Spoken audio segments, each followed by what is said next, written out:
not wearing a Doctor Who shirt today, but I thought this shirt was the most appropriate one I had for today's episode. Welcome to the Time Treadmill. I'm Ron, and these are my sweaty thoughts about Doctor Who.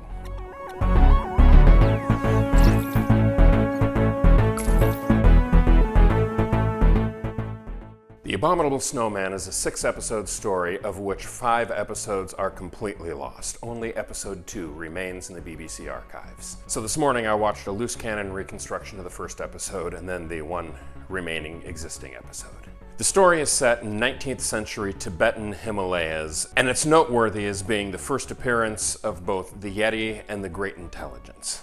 The Great Intelligence will go on to be extremely important in modern-day Doctor Who. And as for the Yeti, well, they crop up at least one more time in a pretty noteworthy story that I'll get to, in a couple of weeks.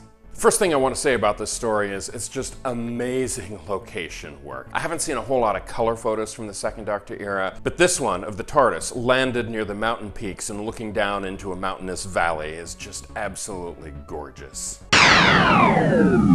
Hello. It's 10 hours in the future me, here to talk about the fragility of human memory. You see, when I recorded this morning, this is the picture that I remembered seeing. You may notice, as you look at this picture, it's lacking one particular thing.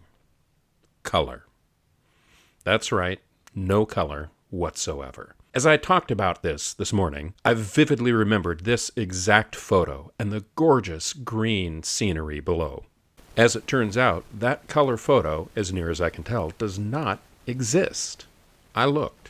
Now, it's just barely possible that yes, indeed, there is a color photo of this exact image, but I think it's much more likely that in my mind I conflated this picture with some of these other photos taken on location during the same shoot, like this picture of Jamie and Victoria outside the TARDIS, or this other promotional photo taken of Victoria outside the TARDIS, or possibly even this adorable picture of Patrick Troughton running lines with a Yeti.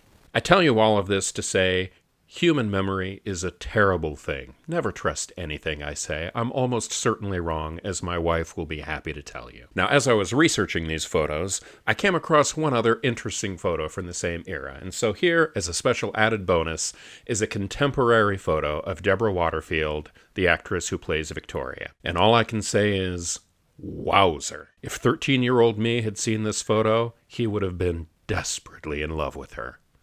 Now, back to 10 hours ago me.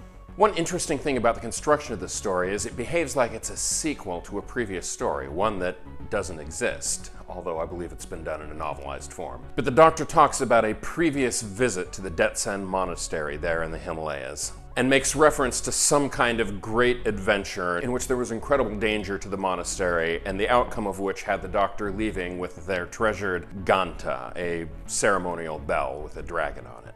And so when the Doctor realizes that he's returned very near to the Detsen Monastery, he decides he must return the Gantu to the monks at the monastery, and that's what kicks off the story. Unfortunately, there are giant Yeti roaming around, who, in a massive plot twist at the end of the second episode, turn out to actually be robots that appear to be controlled by giant silver spheres.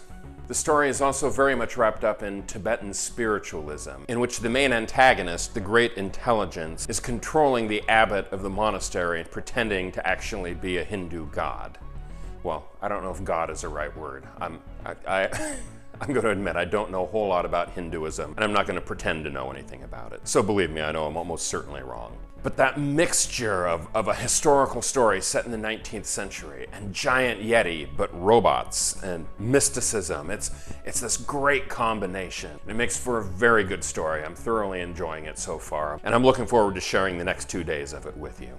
And so, on that note, I'll bid you farewell, and until then, stay home, stay safe, be kind, be patient, and I will see you tomorrow.